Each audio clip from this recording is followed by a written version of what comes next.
All right, welcome everyone. This is the Dr. G Show educational series.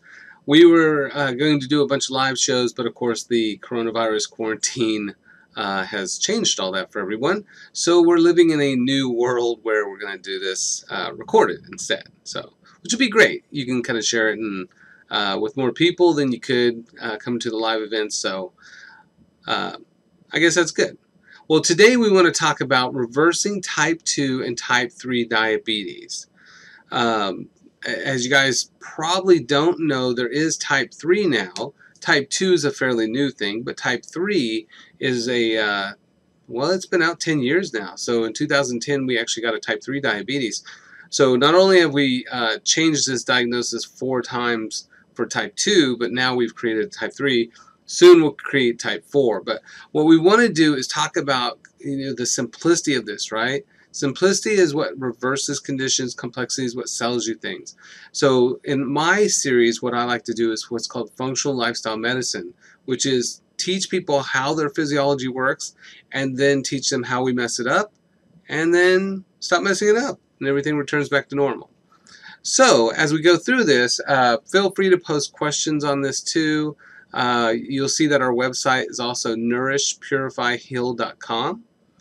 And from there, if you guys don't know who I am, I'm Dr. Garrett. I have, I've been practicing for, I don't know, seems forever, 17 years, I guess. I have a DC, doctorate in chiropractic medicine. I also went to medical school for 3.5 years and quit 6 months from graduating so that I could practice this style practice. I was very frustrated in that system, and I didn't feel like we're helping people the way I wanted to help people. Now, life is so much more fulfilling, and I get to really help people the way I feel like they should be helped. So, also kind of specializing in hard-to-treat stuff, epigenetic kind of stuff, but, mostly chronic conditions. Teaching people how to reverse chronic conditions, kind of like type 2 diabetes and type 3. National speaker. I've spoke all around the country. I used to teach a postdoctoral graduate program where they can get through all our coursework and then sit for the boards. And then I've been a national speaker for a variety of topics to educate other physicians, and also an international speaker last summer at the International Symposium on Health and Wellness in Bangkok, Thailand. That was an amazing experience, and pretty much Thai medicine or Thai wellness is what I do now. So that was really great to see like-minded people, because in the U.S. it's always chronic management. Even in natural medicine, it's chronic management. Only at that international symposium where I was a keynote speaker did I meet people that were just teach people stop causing it. So that was wonderful. And that stimulus for that came from postdoctoral education, continuing education at lifestyle medicine program at Harvard Medical School. They offer this program for continuing education focused on lifestyle medicine, which is teach people why they have their condition, teach people how physiology works, and then teach them to stop having that condition. So it was mind-blowingly awesome. And I don't even know if they offer that program anymore, but it was an incredible opportunity. And it changed everything about how I practice. Also, postdoctoral continuing education from Yale for lifestyle medicine, also biomedical engineering. They have an open course at Yale that I took with Dr. Saltzman, and that was an incredible opportunity. And then epigenetics through University of Melbourne. That was a wonderful coursework on epigenetic controls, looking at how genes work and how we can modify and change those. And then, of course, dermatology through Johns Hopkins, but lots of continuing education through Ivy League institutions where I want to know what the best of the best have to offer so that I can transition that somehow into patient protocols. So kind of like Bruce Lee took all the parts from all the different other martial arts to create his flow. That's what I want to do too. And that's what I've been doing, I guess, right? Lots of postdoctoral diplomates, certifications. Super nerd, so I love education, training. I want to know 10 different ways to fix everything. I have clinical clerkships that I did all throughout my life, quite a bit. think it's like 3,500 or more hours of clinical clerkship. So, and then leadership, membership. I remember a lot of things, but also am the director of a lot of things. Basically, if you do a lot of work, people want you to do a lot of work for them. So that's a pretty interesting opportunity. And then also I do research at KU Medical School. I'm one of the investigators, and we're doing some stuff on progenomics and for behavioral problems and anxiety, depression. It's really fascinating research. I think the coronavirus may affect us with that. And then I have a healthy cooking show, or used to, on Channel 43 for a couple years. But then also I have the Cooking After Dark with Dr. G show that's coming out at some point when we finish all the recordings. But otherwise, you know, kind of living that lifestyle. So then it comes to this, right? So how do we like really eat our way out of diabetes? Because people eat their way into diabetes. Can you eat your way out of diabetes? So the first question we have is, how did we create type 2 and 3? Is it reversible? What are the ADA, or the American Diabetic Association's false hopes and roadblocks that kind of interfere with what their kind of aim is versus what patients end up doing? That kind of sets them backwards. And then how can we live our way out of diabetes? I do realize that two of those are not questions, but I think that's funny. All right, so first thing with diabetes, is diabetes preventable, right? So is it 100% preventable? And we know that because we didn't have type 2 diabetes for most of the duration of human existence. So even the, you know, when we look at, is diabetes reversible? So the American Diabetic Association has this kind of duplicity here, right? So on one side it says, hey, let's like really kind of fundraise and find a cure for this. And then, but we'll say there is no cure. We got to keep fundraising. There is no cure. But then on their website, I even pulled down and used this as an example of patients that were type 2 diabetics that changed their lifestyle and reversed their diabetes. So the same organization that says you can't cure it also says, oh yeah, unless you do lifestyle stuff. So there is no medication that cures that though. And even with diabetes being reversible, I mean, there was a time when I was teaching that people are like, you can't reverse it, you can't reverse it. And of course we see that because nobody does lifestyle medicine. You know, in this country, it's just, it'll take this medication that forces sugar into cells that don't want sugar and resensitize and basically just kind of force stuff to happen so labs look better, but it never fixes that problem. So when you look at the Greenspan, so this is what I taught, the 36-hour postgraduate certification course in endocrinology. There you go. Years ago. So Greenspan is what I used in medical school, but it's also was part of our diplomate recommended books. And in there, it says diabetes is reversible. So I love that because in the book that all doctors learn from, it says it's reversible, but the clinical practice is not reversing. It's simply management. So when we look at this epidemic, now you'll hear me talk about epidemics all the time and how we cause these epidemics. You'll see where it's very low, we have a sudden epidemic, and we maintain that. So that's not how genetics works. So only 1% of disease is genetic. If people have stuff that runs in family, it's if you do what they do, you'll get what they got, right? And so that sudden epidemic of diabetes is no different than the other epidemics that we've created as Americans. In fact, diabetes affects 34 million, right? So that's 10% of the population. And diagnosed, that's 26, but undiagnosed, that's 7. And then we also have what's called prediabetes, right? So there's another 88 million prediabetics, which is basically there's 5 criteria. And if you meet 3 out of those 5, then you're prediabetic. And basically the prediction is that within 3 to 5 years, you'll be type 2 diabetic. So if you add that up, then the total, the total risk for type 2 or type 3 diabetes now is 1 out of every 2 Americans in the United States, and at younger and younger ages now. So that's insane. I mean, that's a 19 let's say it's a post World War II creation that we've created, right? An epidemic that we've created. So it hasn't even been around that long, but we made it 1 out of every 2. That's incredible. And so when it comes to, like, you know, investing in your health, the NIH, National Institute of Health, actually quantified finally how much it costs just to be overweight in America. And it turned out it was $4,800. So you pay extra, you buy extra, you're taking extra medications. You know, everything you do is extra burden for you. And that cost ends up being $4,800, which is crazy. $4,800. So that when you look at saying, well, what if I did a healthy program or lifestyle program or something like that? Holy crap, you're going to make money not being diabetic at that point.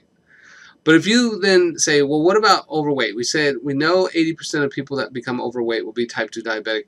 Well, what does it cost to be type 2 diabetic? And it's like 12 grand. It's $1,000 extra a month just to maintain diabetes. And again, the programs out there are not to reverse diabetes. It is really to maintain diabetes, which then makes you maintain $12,000 a year extra expenses. So like we said, 80% of those overweight are now going to be type 2 diabetics. And I think America last year reached over 50% obesity rates for the first time in history. And I think we're 75% overweight in America. So it's crazy. So we basically guarantee this, you know. When we look at that epidemic and, you know, what it does is, holy crap, you know, it's not just, nobody really dies of diabetes. You know, diabetes is on there as number 7, but you don't really die of diabetes. You die of all the complications of diabetes. So one of the reasons I really love what I do is because of my father. My father died of complications of type 2 diabetes in his 50s, right? I grew up, you know, a little bit rough and poor, and, you know, my mom, she had to work 2 jobs or 3 jobs sometimes and go to school and, you know, try to raise us 3 kids. And, you know, we were very humble, if not just poor. But sometimes we were doing better, and then sometimes, you know, it was really rough. But at my dad's, oh my gosh, he had like cases of soda in his garage, you know, like it was just like massive. All you couldn't even drink all of it. It was so much. And so in his refrigerator was just flush with food. So lots of fried banana and fried Spam back in the day, but you know, lots of food there, right? Not healthy food, but food. And so, you know, the consequence of that lifestyle ended up having him with insulin insensitivity, and then excess sugar, excess insulin, and then that ravaged his nerves and his blood vessels, and he started losing his toes, and then lost a foot, and then below the leg or below the knee amputation, and then when they did the above the knee amputation, he had an embolism and died. So, you know, like at what point? Like you know, even like I didn't get to talk to my dad during that point, but you know, the idea of like at what point in your life as a big, strong, strapping man do you think like, oh, I lost a foot, like I'm cool with that? Like I'm not going to get my life back in order? Like this is insane? Like there is no positive outcome in the future with this, right? You're like, okay, what's next? Eyes, kidney, brain, what? None of it is worth it. And a lot of times people will say, especially guys, you'll hear them say, well, we're all going to die eventually. Dying's the easy part. Having to like wheel around in a wheelchair for the rest of your life, having somebody to wipe your butt because you had a stroke, dragging half your body around, spending like years rehabbing, like that is unacceptable. Unacceptable. And that first moment when you have some kind of blood sugar issue, that is that red light coming on your dashboard to say, am I going to be the legacy of those before me, right? So I don't want my children to ever watch their dad lose toes and fingers and legs and feet. That's insane. From a preventable, reversible disease, that's unacceptable because I don't want them to go through that. So my dad ate very, very different from how I eat. So my kids get to grow up watching me eat healthy food, right? And talk about food in healthy ways.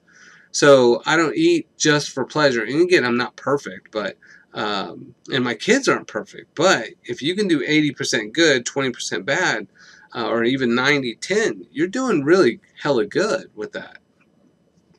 Otherwise, you're looking at heart attacks because it destroys the arteries, cancer because blood sugar actually suppresses your immune system, which then allows cancer, and then the sugar feeds the cancer, stroke because it destroys the blood vessels, influenza and pneumonia because, again, it suppresses the immune system, and then kidney problems, that nephra on there, on number 9, nephritis, nephrosis. Neph means kidney, just so you know. So it shuts down your kidneys. It destroys. I mean, your 18 million little filters that make up a little kidney, and it just destroys those. And then septicemia, because that's just infection in your blood, and that's because you lower your immune system. It takes one Jolly Rancher to suppress your immune system for 30 minutes.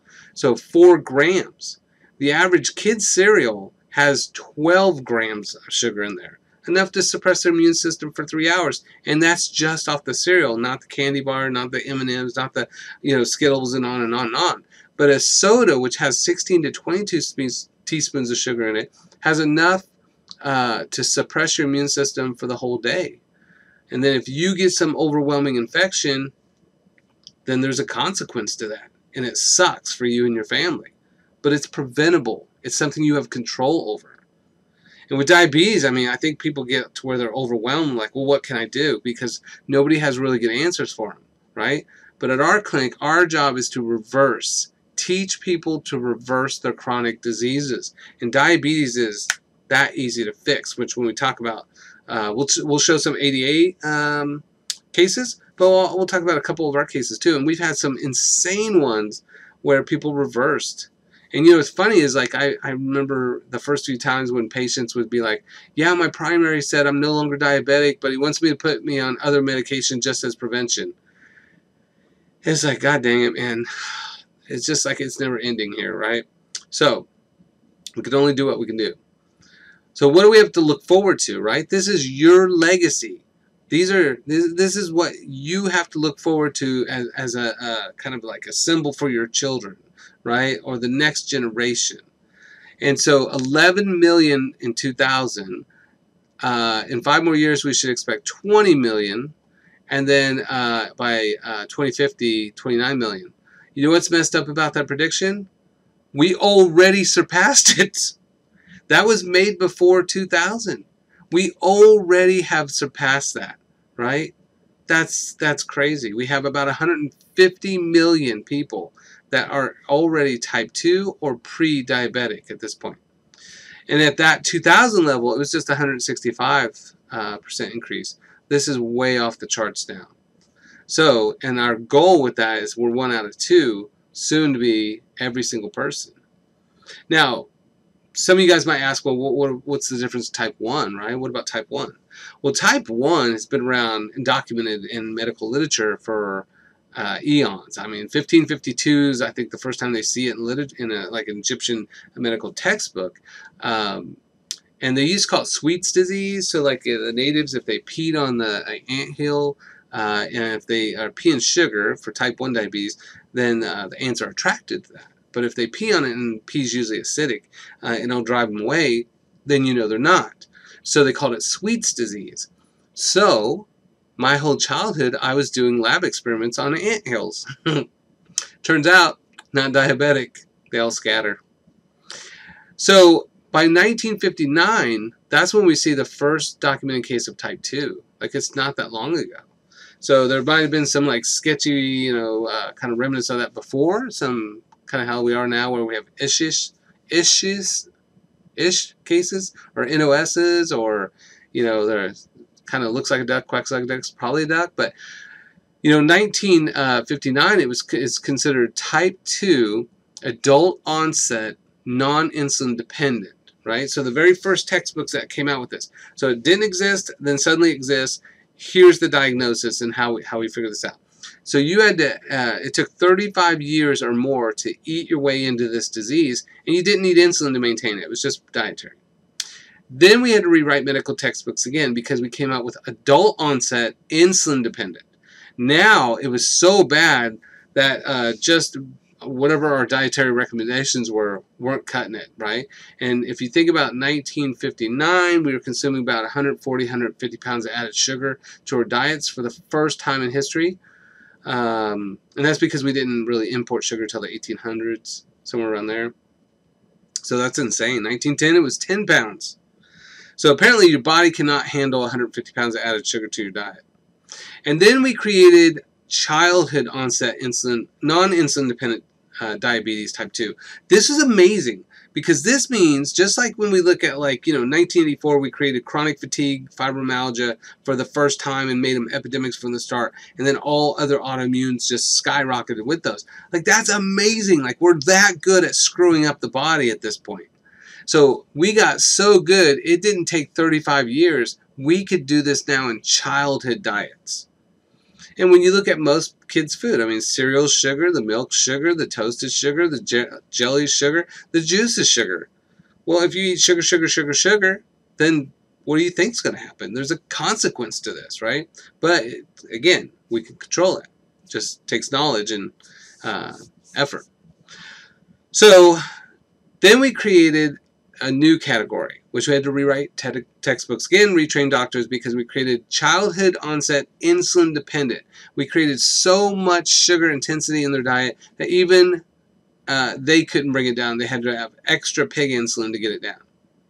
Then in 2010, we created brain diabetes, which is type 3. So it's Alzheimerism. So your brain runs off sugar or ketones, and most everybody, it's just sugar. And so that sugar goes into your cells and then triggers your cells and they work, right?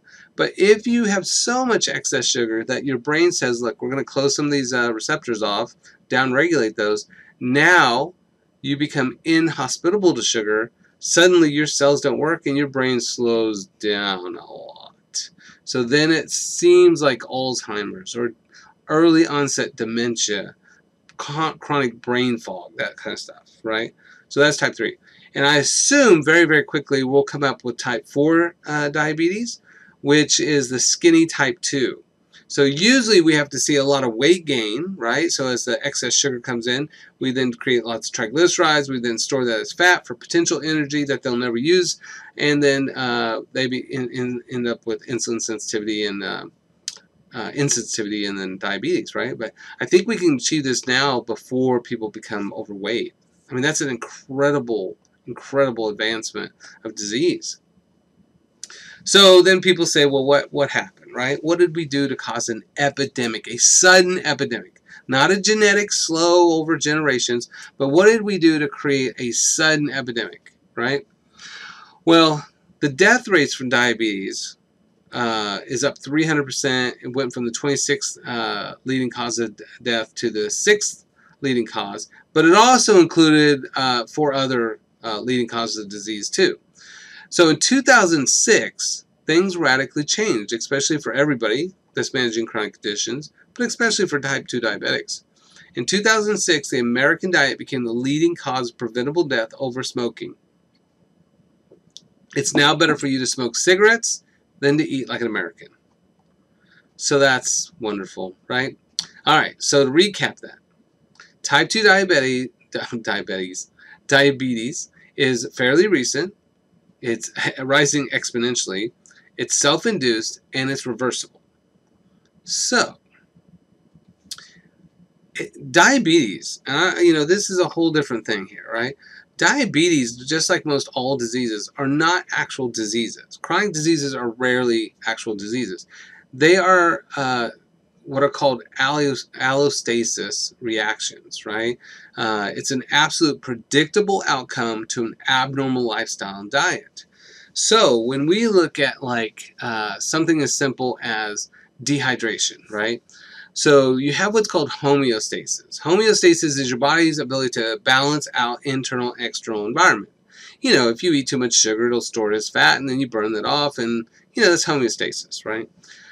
But if you went out in the desert, your body would get too hot. And you would respond by cooling off your body, so you don't die, by sweating. So that's homeostasis. Your body's balancing itself automatically. You don't have to figure this stuff out. It does it.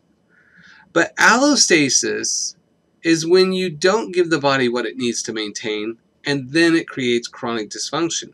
So in this case, if you took someone out in the desert and you did not give them water, eventually they won't sweat. Their body will heat up. They'll end up getting was a heat stroke, a coma, and then they'll die, right? All right, so they got heat stroke. That's a disease. But really, the solution is drink water, right? If you drink water, you prevent and reverse dehydration. So allostasis is not disease.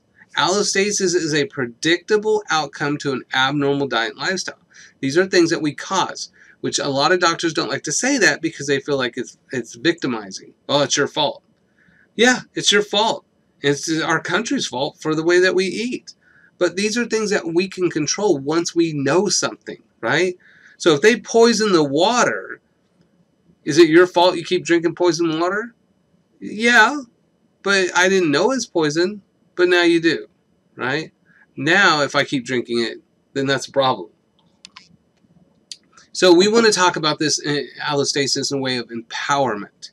You have the ability to change the legacy of your family.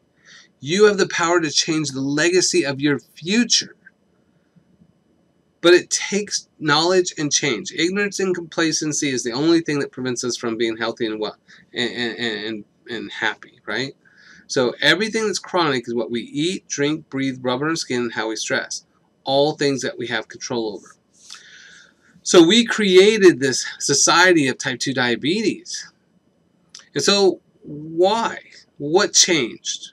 So what in the last 30 years created a national epidemic of something that never existed to making it 1 out of every 2 Americans, right? Well, we got bigger as stuff got bigger. So, you know, dishes increased 22% since 1960, but in reality, I mean, we eat 75% too much food.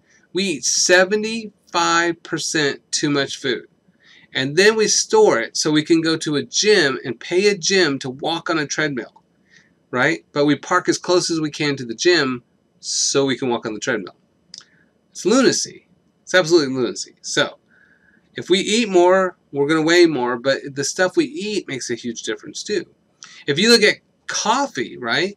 You take a normal cup of coffee back in the 50s and 60s, it's 40 calories.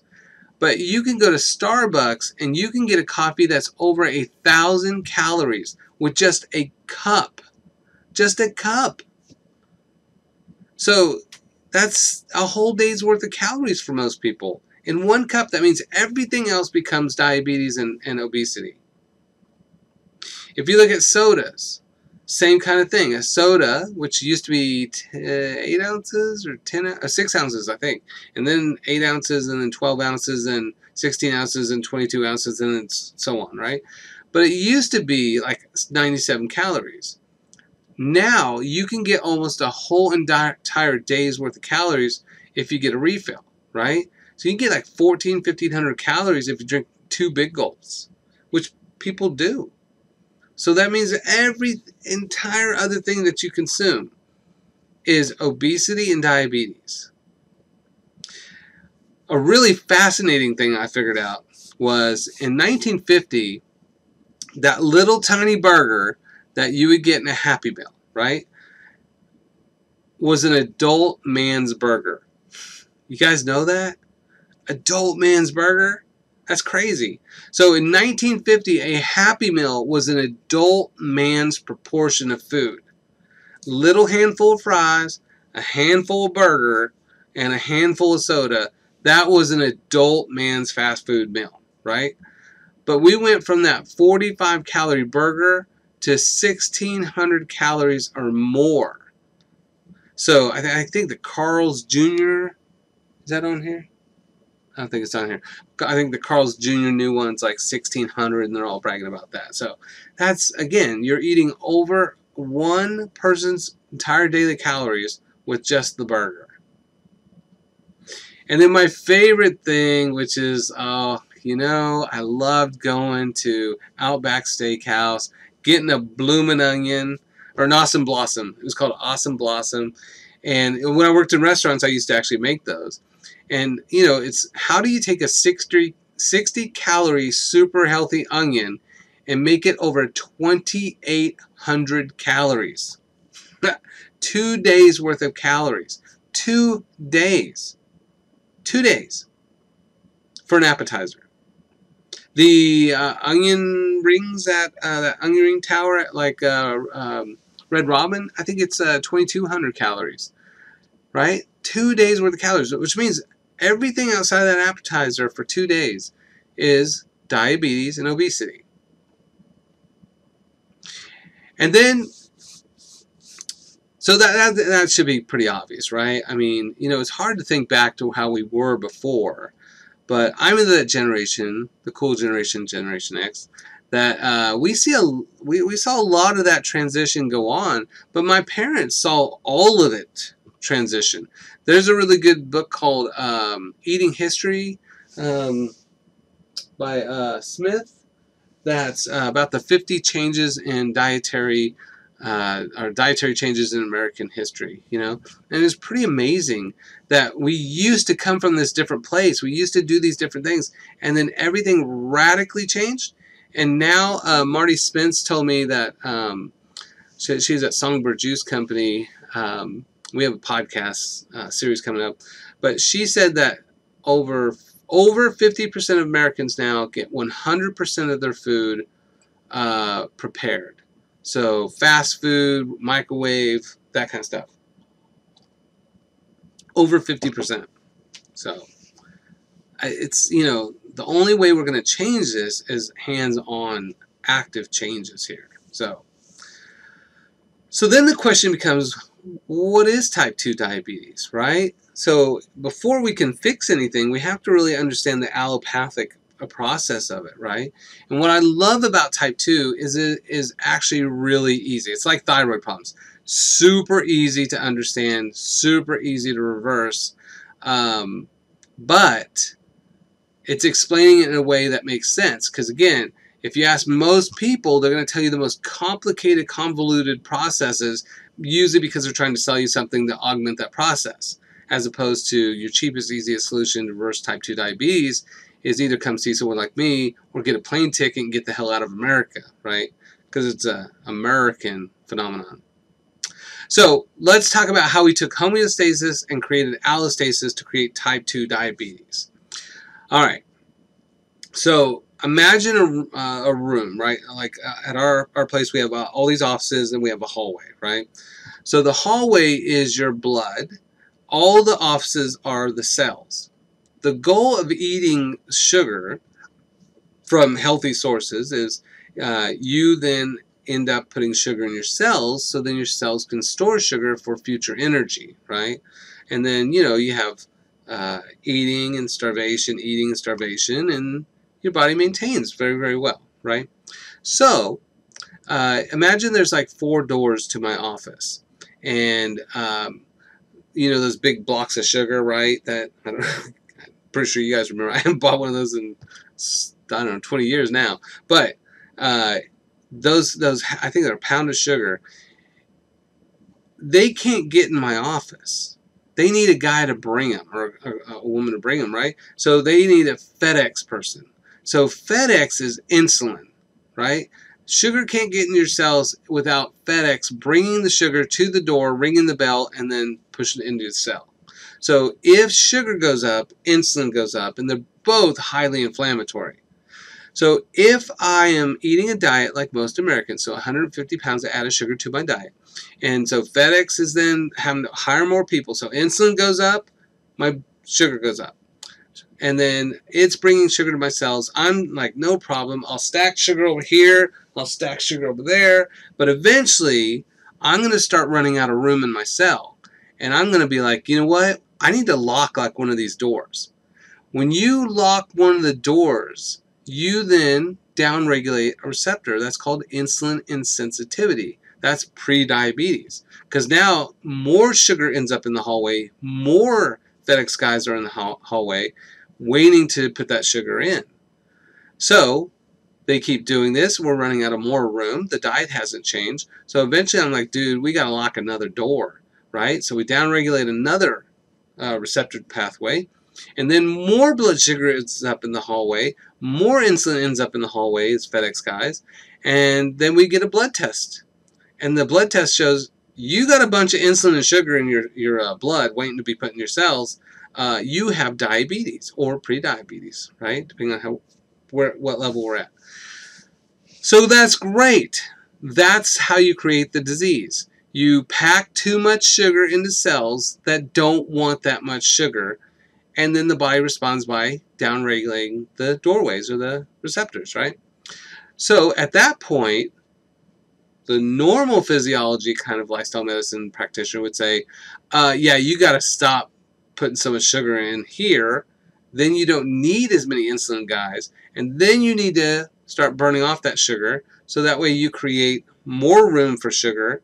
And then they'll open more doors. And then you're non-diabetic at that point. Like, it is super, super, super easy to cause this. It's super, super easy to reverse this. You know, just that model of that. But what they do medication-wise, which we'll talk about some of these, is, you know, if you take metformin, but if you take even natural version like cinnamon or vanadium chromium, right? The whole goal is to say, look, FedEx can't get the sugar in. Why don't we take this extra guy? He'll go over there and force the door open so you can cram more sugar in cells that don't want the damn sugar. So it makes the labs look better because it gets more sugar from the hallways into the doors. But the cells don't want them. It's still causing damage. It's still making the diabetes worse. And if they ever stop that medication, holy crap, it should get worse. Because that's not how you fix it. That's how you make labs look better. But our goal is not to make your lab look good. Our goal is to make you good, right? So to change that allostasis path to back to homeostasis.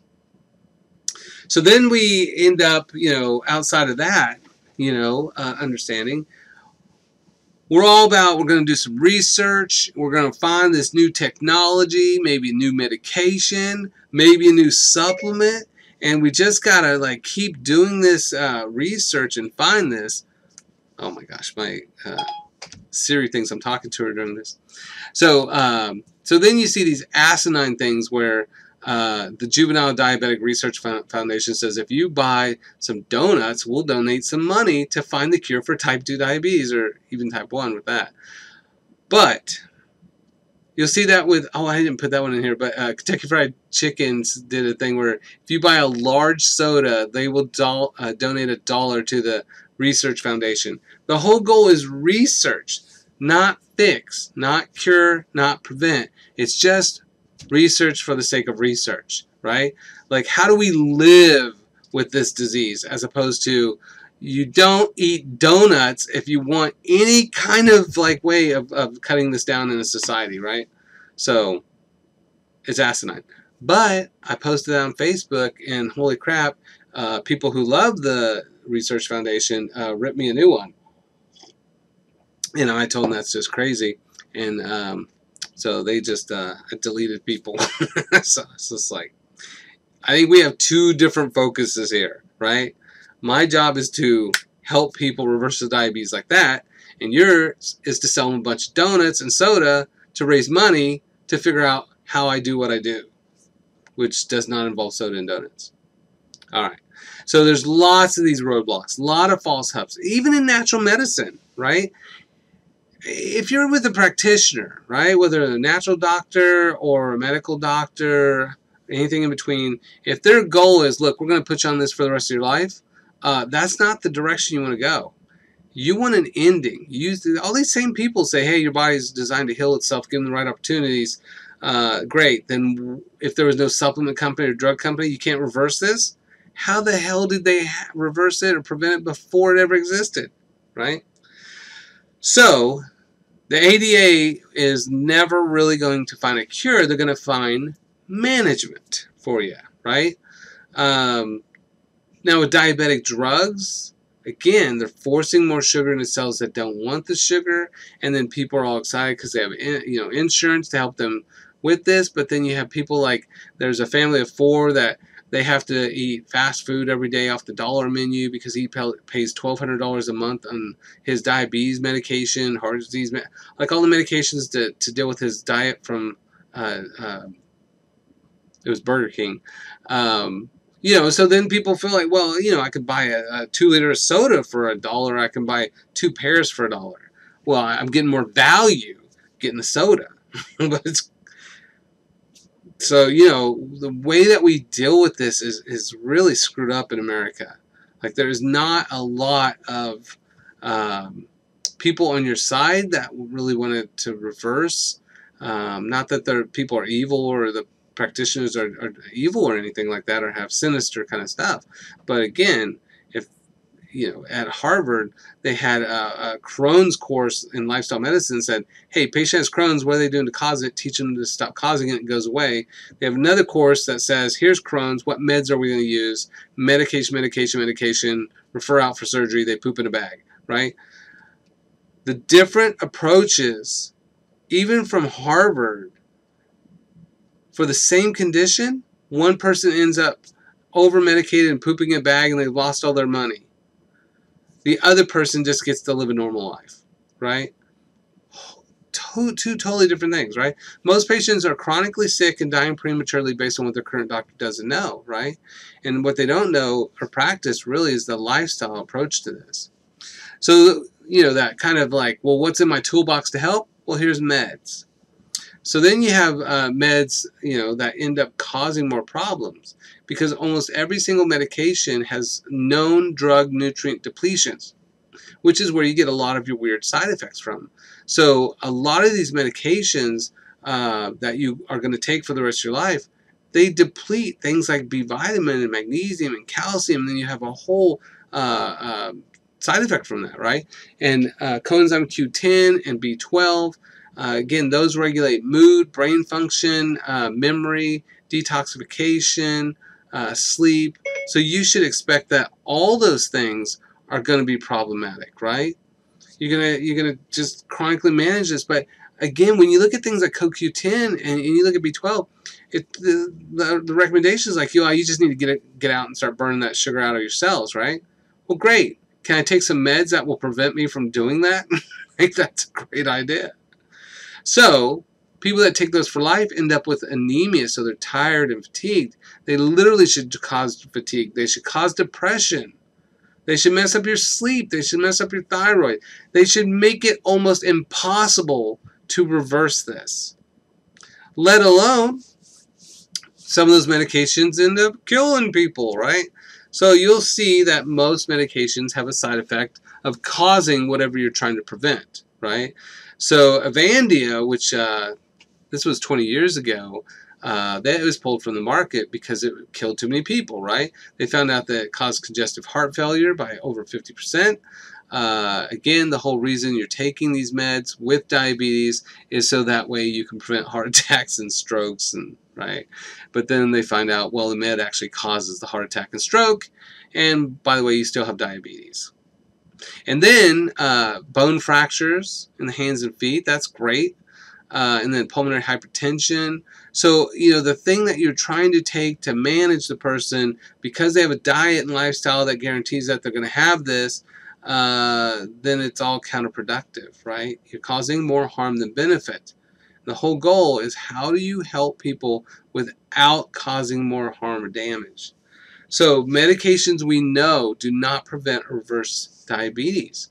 They simply make labs look better. They force sugar into cells that don't want sugar. But the minute you stop those, it's not cured.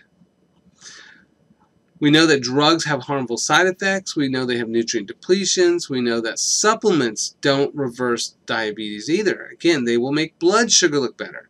But as long as you keep buying that supplement, usually from them, you can keep lowering your blood sugar and your labs look really good. But what if that company went out of business? Then what? Then it's going to just go crazy again, right? And insurance is not designed to reverse diabetes. Insurance is designed to maintain diabetes. It pays for drugs, chronic visits, chronic management. That's the frustration. It'd be way cheaper for them to just really funnel people to people that reverse it, So Why is type 2 and type 3 diabetes so easily reversed? Because we cause it, right? It's not a disease. It's a normal reaction from an abnormal lifestyle. We like to eat a lifestyle and live a lifestyle that's not consistent with life longevity, and we don't like the consequences. So then we just medicate those or even supplement those, right? So it's easy because we know why. So here's a couple examples that I pulled. So a couple of these I pulled directly from the ADA's website, right? Because what I love is they publish this. This is peer-reviewed, published research that they did, right? The site that says there is no cure says these people fix theirs, so, you know. All right, so this is Clinical Diabetes Journal, Volume 22, Number 1, 2004. And this patient here, they had a BMI, which is of 28. They're 46 years old, 206 pounds. Fasting glucose was 180. Now, we like to see that below 110, 100, 90, really 70s, 80s is kind of functional range, right? Different labs use different ranges. And then total cholesterol, 200, which that's not real, but again, we don't care. That's another program on the Dr. G the YouTube channel. We talked about cholesterol myth killing you. So anyways, cholesterol LDLs, now they lowered this number, but 142 used to be okay, but now I think that's high. I think they dropped it to 90, but again, depending whether it's LDL-A or LDL-B, makes a huge difference. But look at the diet. That's the main thing here, right? This person's diet is cereal. Cereal is just sugar.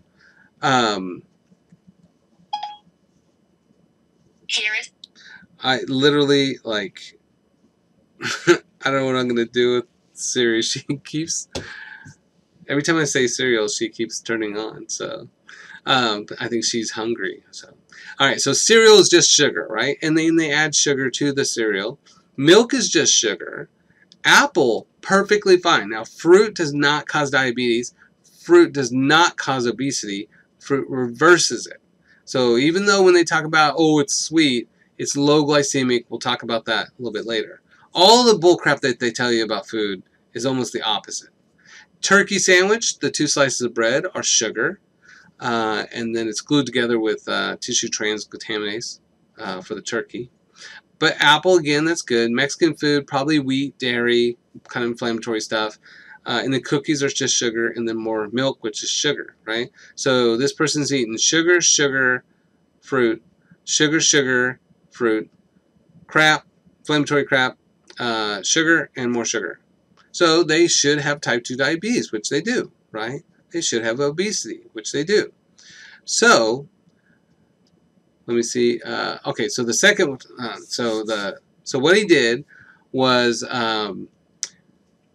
2 months later. So this is 2 months. People suffer from type 2 diabetes for years, right? Risk of losing everything and dying prematurely. 2 months. BMI is 25, which is better. Still 46 years old. A 7% decrease in weight. And this is what I love. Is like, we don't do weight loss here. Everybody loses weight. And some people lose a dramatic amount of weight. But it's because you normalize the body. Normalize the diet. But look at fasting glucose. Down to 97, which is technically perfect. And again, it's only 2 months, but you'd like to see that a little bit lower. I don't know what his A1C was. LDL cholesterol is 93, total cholesterol is 146. And that's actually kind of sketchy, but again, we'll deal with that later. Now, look at his dietary change. Good. Input. What's his input? Fish, low glycemic. Salmon, low glycemic. Steamed rice. Now, if it's white rice, it's kind of sugar, but if it's brown rice, then it's not. Black rice, red rice, purple rice, forbidden rice, you know, then it's actually reversing it even faster. So he could do a little bit better. Vegetables, not sugar. Flax, not sugar. Wheat germs, inflammatory, but again, not sugar. Pecans, cinnamon. But then we have milk and cereal, so that's sugar and sugar. Turkey sandwich, sugar, sugar. And then some milk and some granola, and granola probably has sugar in there, right? So this guy just really added a bunch of extra healthy stuff. And then he did 40 minutes, 6 times a week of some cardio. So anything that makes you breathe harder, actually burns sugar 18 times faster than lifting weights, right? Anything that makes you breathe harder burns energy 18 times faster than lifting weights and 36 times faster than doing a big fat nothing. So this guy moved more, and again, 40 minutes, that's not bad. And you can even break that up, you know, four times a day, 10 minutes. And again, it doesn't even need that for most of my patients, but little changes. Reverses diabetes, right? Then we have this patient. Oh, this is, I think this is mine. Yeah, I'm look at that. Yeah, so this is one of my favorite patients, right? So this patient came from Oklahoma up to see me. Her sister's worried because she's going to die. She's like, I mean, nobody can help her at all. She's 45, 185 pounds. So again, not too bad there. But she was on maximum insulin. They could not even give her more insulin because we don't even have the possibility in the formulary for that, right? But her fasting glucose was 500. Her A1C was unreadable for 5 years in a row. And I have never, ever, ever, ever seen an unreadable A1C. We don't know how high it was, right? But her diet was pretty typical. Lots of grains, lots of dairy, lots of processed meat, lots of crappy food, right? So, and she really didn't do much of anything. So she managed an apartment complex, didn't really move a whole lot. So, how fast can you reverse the physiology who's maxed out on insulin, fasting glucose of 500, A1C unreadable for 5 years? And this is what I love about what I do. Because again, you're talking years of patients suffering with this stuff. The fact that she's not already dead was amazing, right?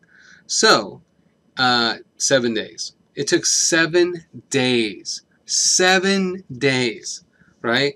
So after day 7, her blood glucose fasting was 88, which is, again, 80s is kind of where you want it to be. She was on half the insulin just in 1 week. Half the insulin. Now, this is the problem with my kind of practice is you don't, like, someone's been managing this patient for 20 years and then, like, 14 weeks you're like, okay, bye. Like, refer more people. But look at the dietary changes. So she did really well. Like, she was really concerned. And what she did was eat lots of fish, vegetables, fruits, vegetables, nuts, seeds, berry, legumes, greens. She added more water. She changed from dairy milk to almond milk. And then she added mild exercise, okay? So, like the last case, he did really active stuff. She started just walking. Like, again, she doesn't do much. So she started walking the whole apartment complex, and then she got stronger and stronger and could do more and more. The other thing is stress reduction. Now, the guy on the last one didn't do that, right? But your liver makes makes sugar from scratch called gluconeogenesis. So one of the ways that humans are designed genetically to respond to stress is by making more blood sugar so they can run or fight or do both, right? So if you do punches, then bail, right? Y'all know what I'm talking about. So you can eat a candy bar or you can stress a candy bar. And that's, again, where a lot of other doctors fail in their approach, because if you don't deal with their ability to make their own blood sugar, it's going to suck. And if you don't make really lifestyle changes and teach them how to find their own happiness, they're just going to revert back to the old ways. So that's why it's what you eat, drink, breathe, rub on your skin, and how you stress. That's how you reverse almost all chronic disease. It's all the stuff that you're doing, which can change. So this patient, her real name's not Martha, but this patient, her sister actually wrote me a card and said, you saved her life, But that's crazy. And this is why, again, like, she's my dad. These people are the same people that, they're going to lose. They're going to lose their parents prematurely. It's not okay. This one was interesting. This was a big weightlifter. He's 22, 180 pounds, but again, not 180 fat. He was just ripped, right? So he was super bulky. And he was actually on maximum insulin, and to the point where, like the other woman, they were buying it off Craigslist. they were buying extra insulin from other people because nobody would prescribe them enough insulin. And his fasting blood sugars was 450, which is much like hers. We don't have an A1C for him, but his diet was the same exact crappy American diet, right? That causes this.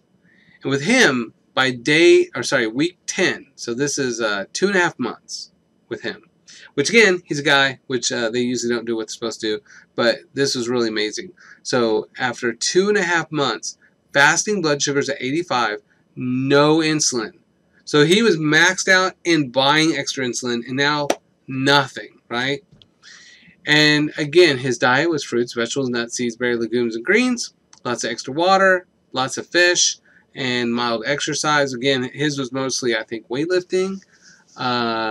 And then stress reduction, right? Changing the mindfulness approach for him. But that's crazy, right? And especially at 22, he was going to have years of losing limbs from this. So, that being said, the goal really is to create homeostasis again. Understand what causes it. Stop doing that. But you have to have someone to help you with that. Everybody has their hero's journey, right? And most people's initial response to a journey is refusing, right? Oh, it's hard. It's difficult. I get lots of confusing information. I mean, I read this book and that book, and I yo-yo back and forth. And every time I do some weight thing, I'll lose weight, and then I gain more weight 6 months later. It's ridiculous, right? And you know, Tufts University published a study years ago, and they said that there was 3 truths to all weight loss programs since 1950. So about 60 years of research found basically 3 truths. And, you know, we've only been doing weight loss since about 1950s because we didn't have weight gain really nationally until 1950. So that's where you see those weird we'll jiggle the fat off, and we have rollers going up and down. Maybe we'll roll the fat off, and we still have just asinine ideas of how to fix things even today. But that's because, you know, we just didn't know what the hell we were doing at all. In the documentary Fat, oh my gosh, the very end, he's like, even people that get gastric bypasses, the Harvard professor said 97% of all of them fail to get people to their ideal weight. So basically, it said no weight loss programs work and bariatric surgery does not work. You're super screwed. It's too complex. We'll never figure it out. You know, unless you lived in any other country in the world, right? So, or before 1950 or 1910. So the 3 truths that Tufts University came out and said for all weight loss programs. So Jenny Craig, Atkins, the cookie diet, whatever you want to pick, right? The number 1 outcome was most people will not do it. So it's too hard, right? They're not going to do it. The second outcome is the majority of people that do a weight loss program and stick to it will never lose any weight. The majority will never lose weight because you can cut down calories, but if you don't address making sugar in your liver from stress, then it ain't going to change. And then your diabetes doesn't change. Your risk doesn't change. Your weight doesn't change. But here's the critical one. The third outcome is that the majority of people that stick to a program, no matter what it was, on average will lose 40 pounds.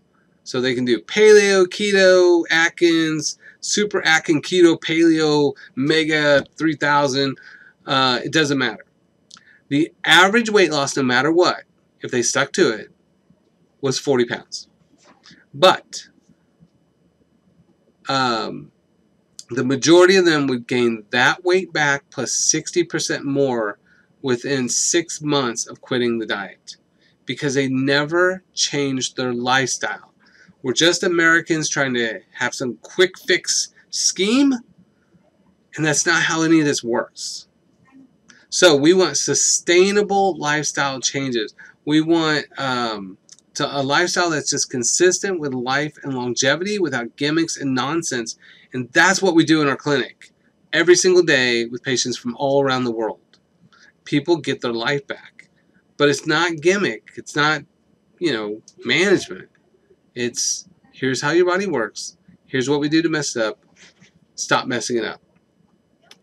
So lifestyle goals, basically, we want to control and then reverse the type 2 diabetes. We want to manage the blood sugars and lose weight safely and effectively and sustainably. And of course, stop neuropathies and reverse neuropathies when we can. Manage hunger safely, and that's a whole different process here. And then actually teach people how to make food, what is food. So that over 50% that never actually make their own food, here's how you make food. Here's how you buy food. Here's how you pick out food, right? And then increasing movement. We call it exercise, but you got to burn off that extra sugar in the cells. So, basically it's really a two-pronged process. Is one, stop causing it. So change your intake, change your stress. Those are the things that raise blood sugar. But then you have to burn off that sugar. So increasing movement. So the average American walks 1/4 of what the rest of the world walks on a daily basis. So just that, right? Just that by itself. So these are a few ideas. Now this isn't exactly what we always do in clinical practice here, but these are our kind of success ideas for you. So you want to eat appetite suppressing foods, which is pretty much fruits, vegetables, nuts, seeds, berries, legumes, greens. If you don't know this, kombucha or fermented foods, they're really good because they actually bind to sugars that are in your food, just like fiber does. So fiber binds to sugar. 80% of the sugar that's in fruits and vegetables and all that, fiber binds to that, and then that goes to feed your gut bacteria as prebiotics, and then that makes a lot of good B vitamins, and you're healthier and happier, more energetic. And then it also makes butyrate, which is something your DNA polymerase eats to edit out mutations in your DNA. So this is awesome, right? So this diet is all about reversing diabetes, but also the damage that's been going on with it. Now there are supplements that kind of help short term, but don't do cinnamon. Cinnamon, there's GPL1, and it actually increases it, and it also interferes with it.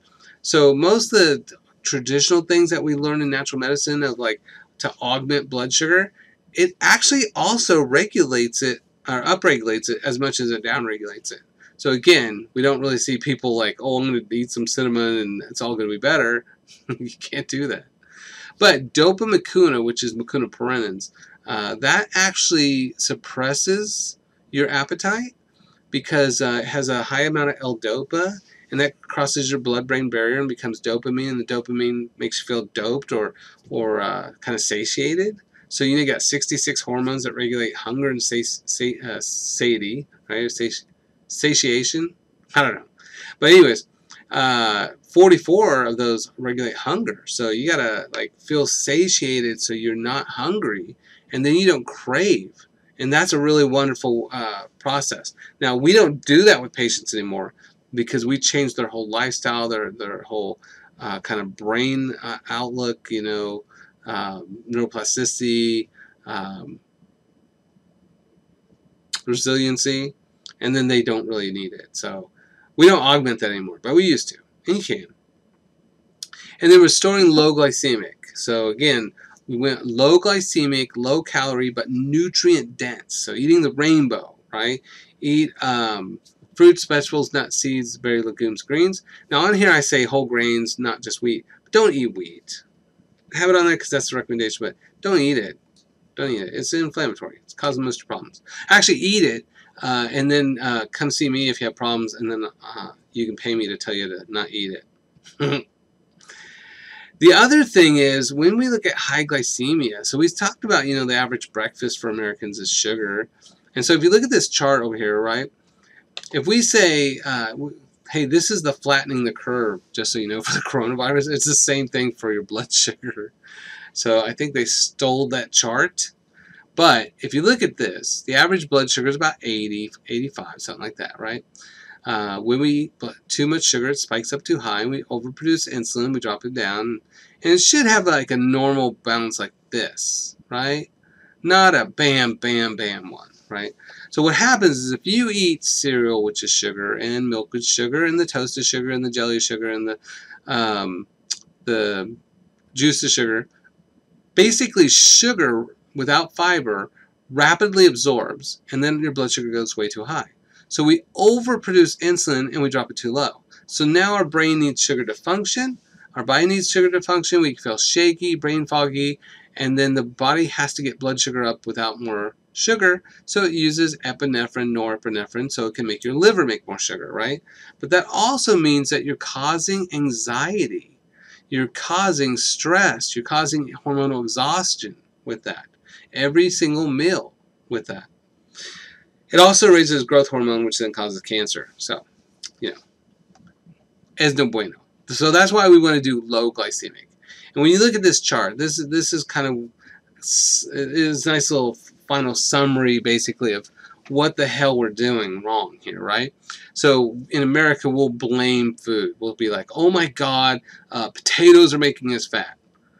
Really? Because the countries potatoes came from, South America, they're not obese, right? So then we say, well, we take a bunch of synthetic estrogens and then we blame soy. It's got to be soy that causes all the problems. Well, flaxseed has more phytoestrogens than soy does. And so the same people that tell you to stay away from soy will tell you to eat flaxseed, which makes no sense whatsoever. But also, the soy is a phytoestrogen, which is like estrol and estrone, not estradiol, which is the synthetic. So we drink dairy, which is estradiol. We take synthetics, which is estradiol. And then we end up with heart disease and cancers, and we blame food, which is ridiculous, right?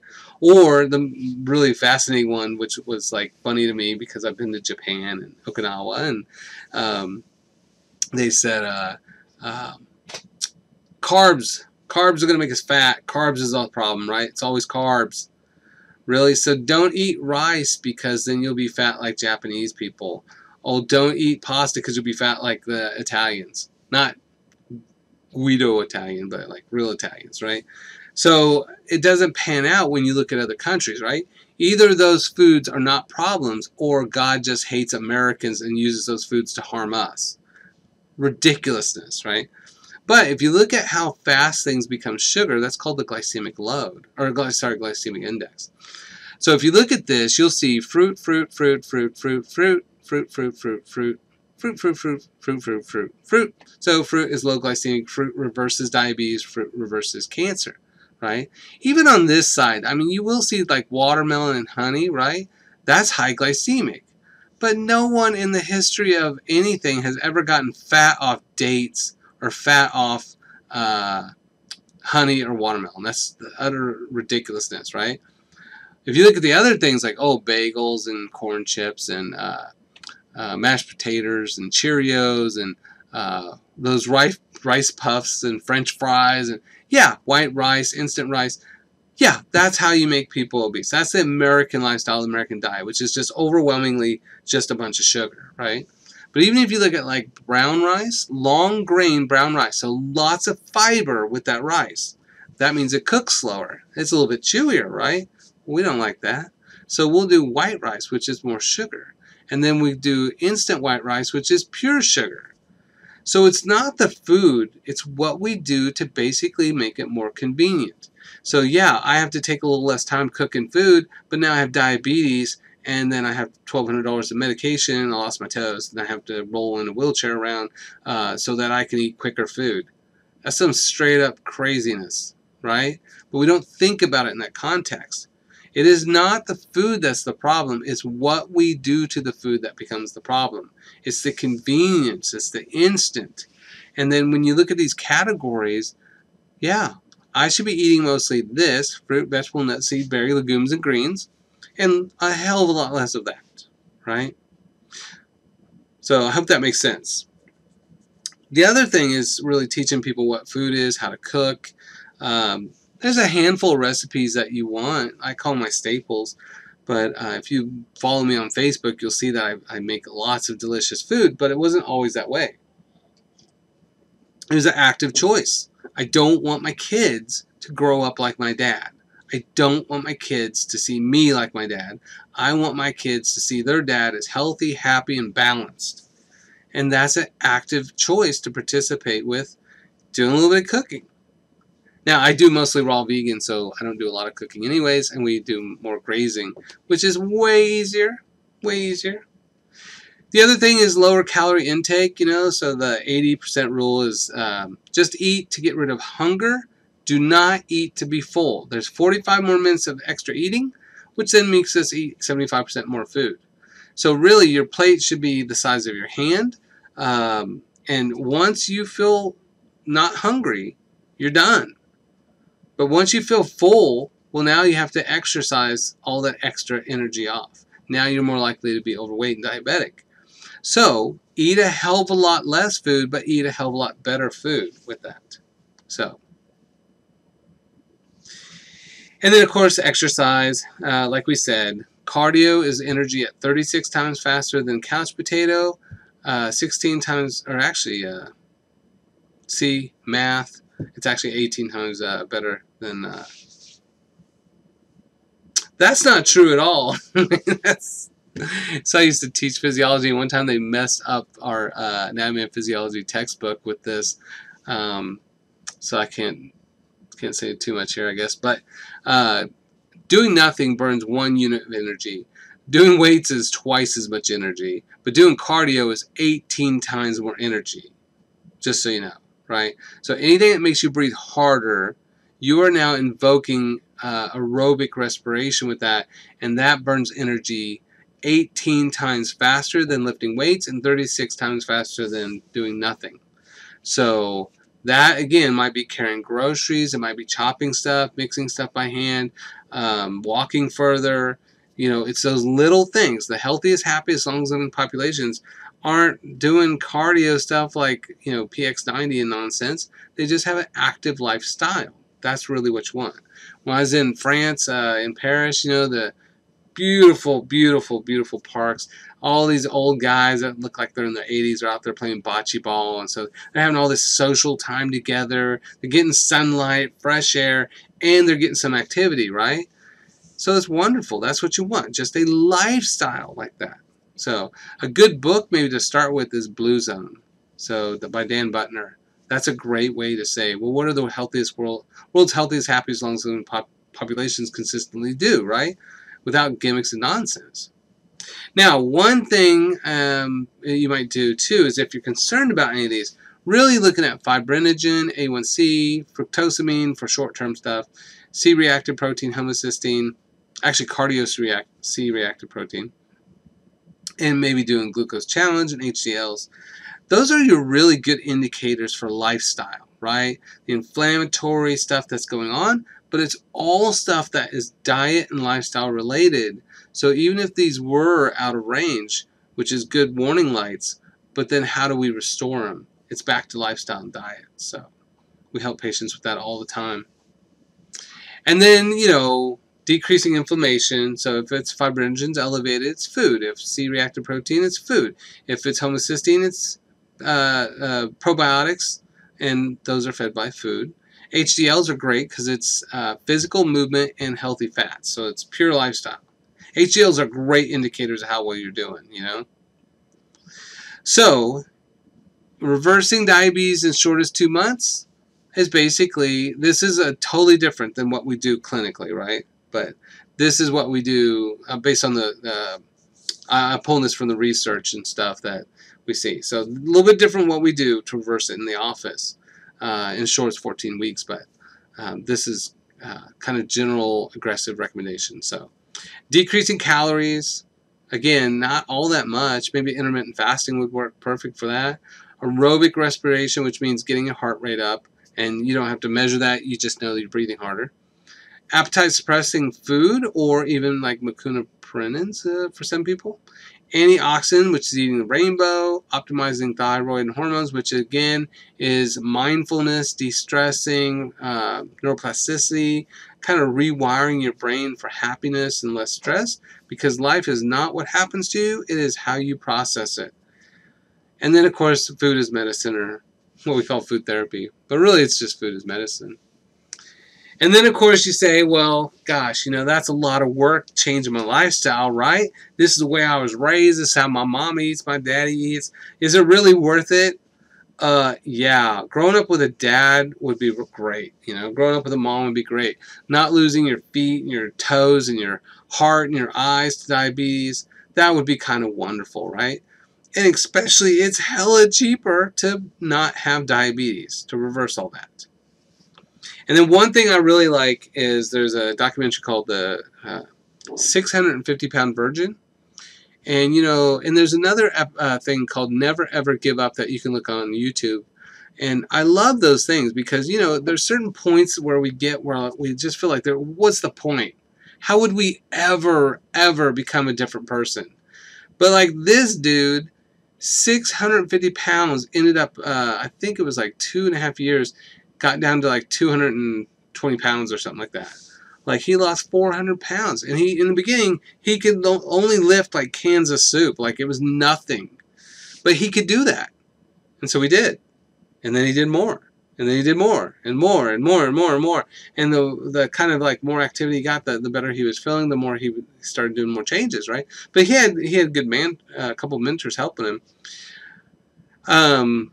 The Never Ever Give Up one, that's a great video on YouTube because same thing. This guy was told he'd never walk again unassisted. And, you know, he's just overweight now from paratrooping, being a paratrooper and jacking his legs and his back up. And then he started doing yoga, eating healthier, and all of a sudden he could run again. Like, he got his whole entire freaking life back, right? He got to be a totally different person for his child to look at, and, you know, in his relationship. But personally, he was no longer a martyr of his lifestyle. He got to be the person he wants to be. And, you know, it might be like, well, what's the point at 50? Yeah. You want to have a stroke at 50? You want to have a partial heart attack? Like, that sucks. So getting your life back's amazing, and it's always, always worth it. If not for you, for everybody that's watching you. So I really appreciate you guys. There's the old picture on there. Thank you guys for listening. Certainly look at all the other stuff that we have on our YouTube channel. There's 169 Dr. G shows. Most of them are on Facebook video on my channel there, but we're trying to get those transferred over to YouTube. So, and I think you can watch this on TV too, on the YouTube channel if you have a smart TV. So, anyways, I really appreciate you guys being a part of this. I hope like something in you stirs if you need this, or someone else that needs this. Is, you know, what an amazing thing would be to have my dad still alive just by changing his lifestyle, right? Or, you know, how much he suffered with losing toes and feet and stuff. It's unacceptable. It should be unacceptable, especially now that we have children with diabetes. That's unacceptable. So I appreciate you guys listening, and look forward to more talks. Bye, y'all. Oh, and our website is Nourish, Purify, Heal. And we do have, especially since Corona, we do have opportunities for new patients, obviously. And we specialize in reversing type 2 and type 3 diabetes for you. So give us a call if you need help, and you can find us on the website.